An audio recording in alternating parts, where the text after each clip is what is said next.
Hi everyone, it's Robb Evans here from Studios Personal Training and Pakenham B&I.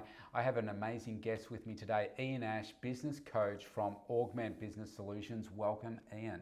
Thank you, Rob. Glad to be here. So, business coaching, very passionate part of what I love to do and how I invest in myself to grow myself. But tell us a little bit about what you do.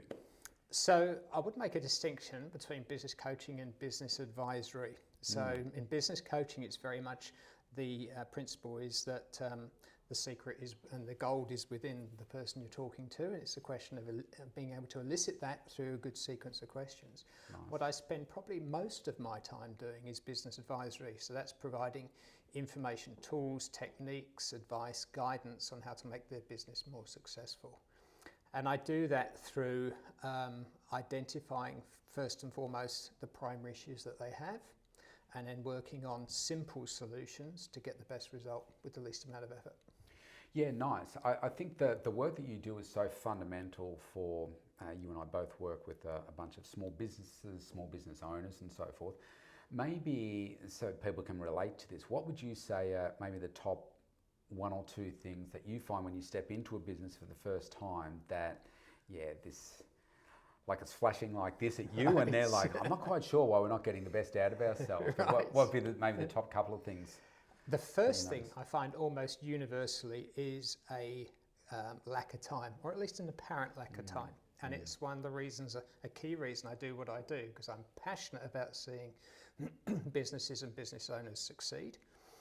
In order to do that, they have to have time to think clearly about what it is they're doing. People don't start business because they're good at business. People start business because they're good at what they do. Yes. And so initially that's okay when you've maybe got one or two customers. But as the business grows, then the role of the CEO, the owner, typically needs to change. And the trouble is, if you like what you do, you're good at what you do, and you see people who will benefit from what you can do, the tendency is probably to continue to spend a lot of time in that space. But as the business is growing, it needs that CEO hand and time as well. So if that's not being given and the business is growing, then typically the owner's spending more and more time in the business, doing what they're good at, doing what they enjoy. But perhaps overlooking the opportunity to think about how could I do this better? How could I make this grow without perhaps my spending not so much time? So lack of time is probably the first thing. And probably the second thing, I think, is actual management of the financials. Knowing your numbers. Knowing your numbers, exactly. That's absolutely fundamental. And it's a whole lot simpler than people think. I do know people that can make this incredibly complicated. There may be a place for that, but personally I believe the simpler you can make something, the more accessible, the more likely people are to use it and then start to get value. And that's what I've found, is that as people get to develop budgets and to develop simple financial models for their business, they grow in confidence as they see they can actually control their business financial performance. Yes. And it might sound like that's unusual, but it's actually true. People can, with little or no financial experience, can get to forecast where they're going to end up, and that reduces an awful lot of stress and worry. Another aspect you often talk about is culture. 100%. Maybe tell us a little bit about the work you do there and how you see that as being crucial. Yeah, and to success.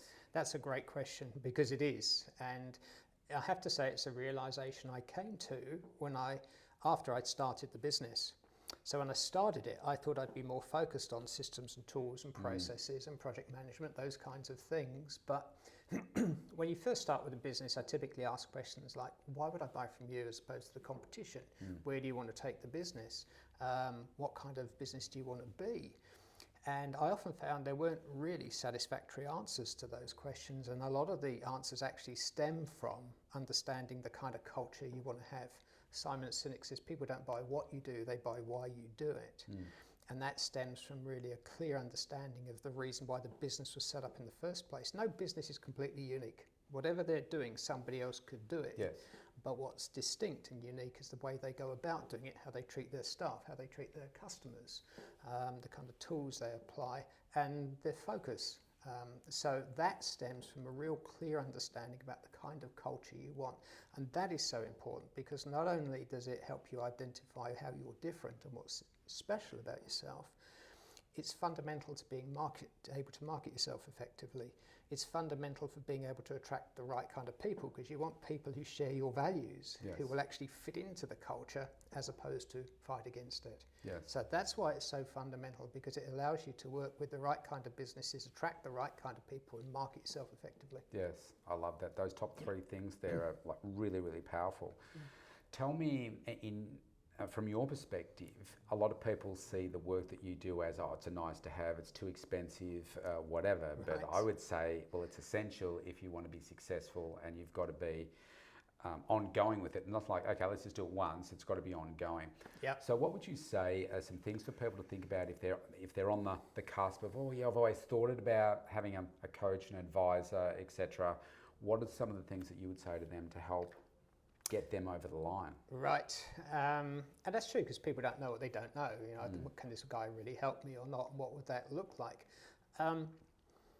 One of the tools I use a lot is a very simple tool. It's a very simple business model that shows people how they can double their net profit. So if they actually calculated what I would cost them over a period of time, and I don't lock anybody in, but if they wanted to use my services for a few months and they were able to double their net profit, would that provide a good return on their investment? You would think that that's pretty attractive to most people. You would hope so. You would hope so. And I've had some tremendous successes. There's one company I worked with, they were making made a $6,000 profit that year. The following year, $104,000 profit.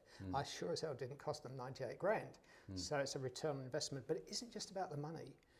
It's about the balance of life.